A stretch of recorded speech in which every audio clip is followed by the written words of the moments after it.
Round 4 of Fumbbl World Cup warm-up. It is my Lizards still, predictably, but now onto Game 2 rules. So 2 more block, so I've got 5 block and 1 without block. This will be relevant later. He's got Chaos Dwarfs, 2 block Bull Centaurs, and then 2 guard Chaos Dwarfs and 1 Mighty Blow Chaos Dwarf.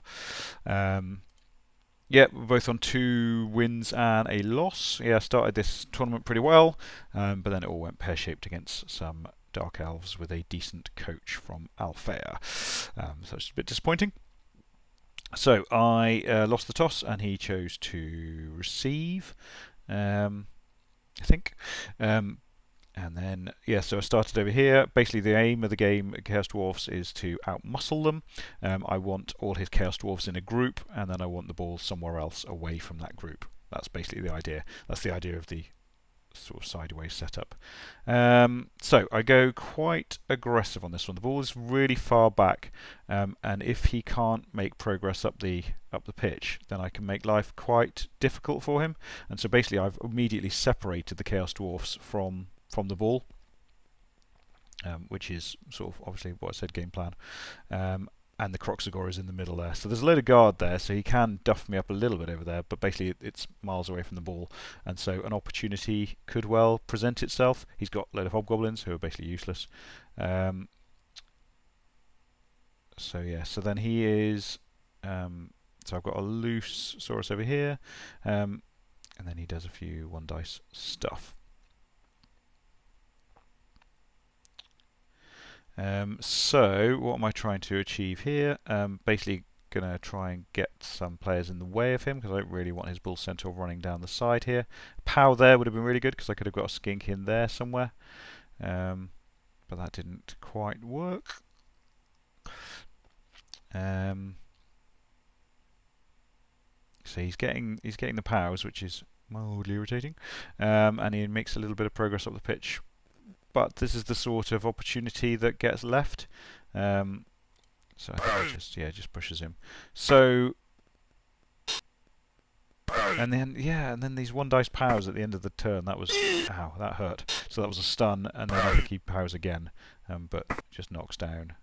Yeah. So opportunity here in that I can chain push this player here to here and then get a 1 dice block on the ball carrier, and it's just stuff like that, just half chances. So I'm going to blitz with this player who's on the floor. So I'll do a few blocks with my block guys first, just risking the double skulls, but anything else is okay.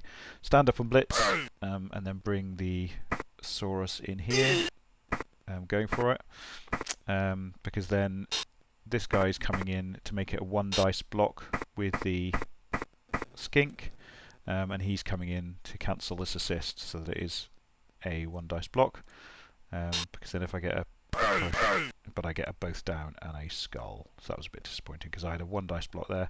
I'd probably have had to dodge the skink out to make it a 1 dice. In fact, yes, I would have. I'd have had to dodge the skink out to make it a 1 dice, but he had obviously got dodge. But the double both down there basically allowed the Bull Centaur to run away. Not too worried because at the moment he hasn't got any sort of support, and so if I can force him to score in the next turn, then I'm quite pleased with that. He has to use a reroll there because he sculled, and then he sculled again later. So that's good. So it allows me to get a bit of pressure on the ball. I had to use a reroll on this one, which I was a bit knocked about. So he sculled and then I sculled. So it's all sculled together. But basically I got enough players. Oh no, I didn't. Yeah, so I put that on there. But basically I should be, oh yes, I've got this skink to come down here and mark the ball carrier. But it's basically just getting pressure on the ball carrier to try and force the score. See how risky he wants to be. So he does take a few. No, he doesn't take a few. He just pushes them away and then scores. So that gives me 4 turns to score back. So I wasn't tremendously pleased with how I played there. I was just far too aggressive. So let's pretend I won't do that in the actual tournament, and I will play better. Yeah, just could have got in the way a bit more than I did. Extra reroll there, which I was really pleased about. 1 reroll's okay. 2 rerolls is much better, obviously. And then, yeah, just played this turn reasonably well. Didn't take the 3 dice block there with the Croxagore until I've got all my other players into position, and just flooding down here, basically trying to get into a decent scoring position with some players. Yeah, pick up the ball, so that's good, and get the ball into a decent position, and then lots of screenage, and then a triple skull. Well done, Mr. Croxagore. He did not have a great game, has to be said. So obviously I'm going for the score here. I've got sort of 4 turns to do it.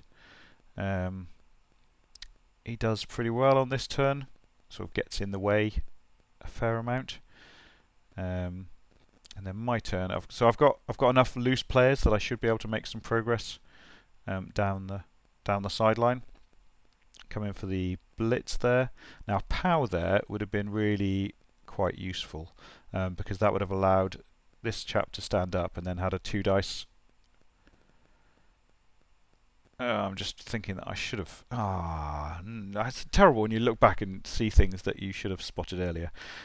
Basically, I should have pushed him to there, because then I could have stood him up, brought an assist in down there, and then had a 2 dice block on that, because that was what caused me the problem later. That's annoying. Okay, well, you see these things. So I got 1 dice power, which is a bonus. The idea of that was to get rid of this chap's tackle zone, so that I can do that thing with the... But basically, if I'd pushed the hobgoblin to there instead of there, then I wouldn't have had to do this 1 dice block. Could have saved it for later. And then brought in the assist down there. So I think the idea was that I was going to try and... Basically, so I could have pushed that hobgoblin away. If I'd got a POW here, then I could have pushed the hobgoblin away, and then I'd have had 2 skinks, and then I could have brought this skink down here, and then he'd have been pretty well screened, with pretty much only maybe 1, maybe 2 bull centaurs able to make any sort of useful impact. The other option I had was the handoff and then score on this turn, but that was a little bit on the riskier side. But wouldn't have been out of the question, actually, I suppose it would depend on what happened here. But what actually happened here was I both downed, and then I took the both down, because I forgot that Lurg did not have block. Basically what was happening here was my children were talking to me, and that's why I made that mistake. That tends to be what happens, and that is the downside of Fumbbl very much. Leaving my skink at the mercy of this lovely Chaos Dwarf right here, who powers him, and then loads of rubbish happens, and then he gets the ball, and his bull center is now in scoring range. So yeah, bad news bear there. So I got a spare Saurus, but I only get a both down, which is a bit rubbish. He's got blocks, so have I, so we stare at each other. Didn't want to risk the skull, basically, and also push was no good either, because he would still be in scoring range. So I just kept the reroll. Basically, I kept the reroll for these skink dodges later, because I want to get some players. Didn't need it reroll on the first one, just getting some skinks in the way, and then the second one, he managed to knock himself out. So I used the reroll, but just badness happened. And then he played this exactly right, so he had the spare square and just scored. Boo. Attempt at a 1-turn touchdown. So in a previous video, which is about 15 minutes ago in real time, I talked about getting a player here to start with. So I pushed him, because if I'd powed him, then he might have been off the pitch, and then he would have been no use. Basically, because I needed this square full, I think, so that he can be pushed to there, and then pushed to there. And then does that help him? Yeah, because then he can be pushed to there. Yeah, because if there's I need a player there as well. Yeah, so I had one there, and if I put one there, then this person can block. By the time that this blocky ends up there, I can have another player here, and the ball and my skink can be there. So this person can go into here, so that would be the next move after the block, and and that means that that means that these 3 squares are all full, so he can be pushed into there as opposed to having to be pushed into there. Makes perfect sense. But as it was, I powered him anyway. So double sculled into a both down. So it was all academic. 2-0 down. Not feeling very happy with my life. And then receiving the ball. Basically, I need to score quickly and then score again, and then score again and win. Hooray! So I just sort of flood the right hand side, go for the handoff, which fails, and he catches it back himself again. Well done him. He puts a person in the way, but I can just get rid of him, go for it and the handoff, and then score. So 2-1 down. I'm basically hoping that he messes up. Is what needs to happen here.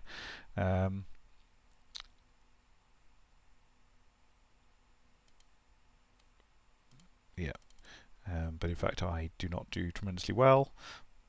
He smashes one of my Saurus, which is a bit sad. And then this turn is particularly poor in that I leave a massive gap in the middle, supported by a lone skink. Yeah, this was terrible. Putting these 2 skinks to block the Chaos Dwarf just was not a good idea. Just too much use of manpower, because it just left this skink in the middle, so he could block him the other way, and then just get rid of him, and then Chaos Dwarf can come around. That was terrible. So yeah, I wasn't playing at my best by this stage. Bull Centaur runs away. Yeah, he takes the half dice to get his Chaos Dwarf away from the end zone. I have to use it. So basically, I need 4 skinks to try and take down this Bull Centaur, because I need this Hobgoblin was really well placed.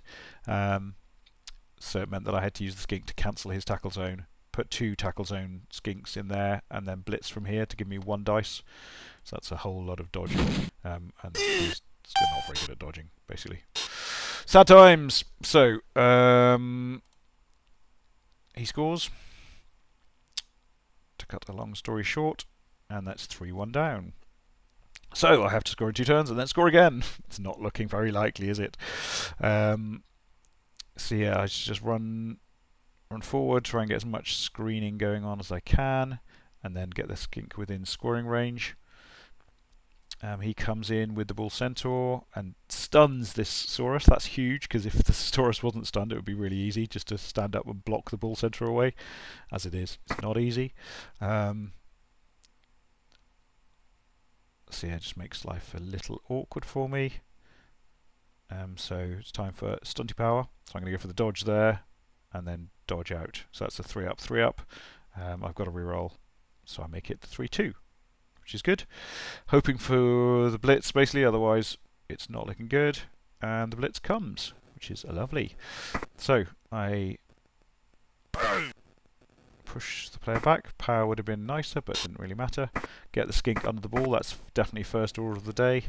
And then anything else is a bonus.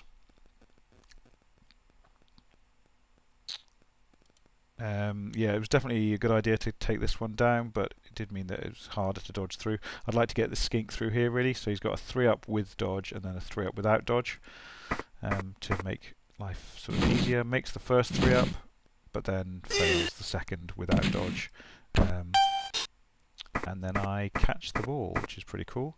So he's caught it. It's disappeared because I pressed pause at the wrong time. He both downs me, and the ball goes to there. But I've still got this skink within scoring range, and he can't blitz him, so that's good news. Knocks down my entire line of scrimmage, and then gets a couple of guarders in there. His last reroll gone, doesn't matter. And then brings this Hobgoblin around to here. I guess to stop from running in there. I need a POW on the Chaos Dwarf here, and I get it. And that means that this guy can come down here and knock the player onto the ball. Need a reroll, which is huge. But the ball bounce is fantastic. That's pretty much the only place that would have been a good bounce, apart from maybe there and then there. But that is definitely the best bounce, because it means this guy is now within scoring range, which is good. So he dodges out, makes it. Dodges out and makes it. Picks up the ball, all without a reroll. Makes the first go for it, and then falls on his backside. That was pretty disappointing, to be honest. I thought I'd had it, and then it bounces to the Saurus, who catches it. Of course it does. But yeah, so lost that one. Didn't play very well, but also made a stupid online mistake that I would never have made in tabletop. Bah, Blood Bowl. Anyway, on we go. 2 wins, 2 draws now. Long way to go. It's a 9-game tournament, and 7 wins and 2 draws. That'd be all right. 7 wins, 2 losses, even 2 wins, 2 losses. I'm on at the moment, but our team's doing all right, but having a pretty terrible round 4, sadly. But yeah, hope everyone is enjoying. Catch you later.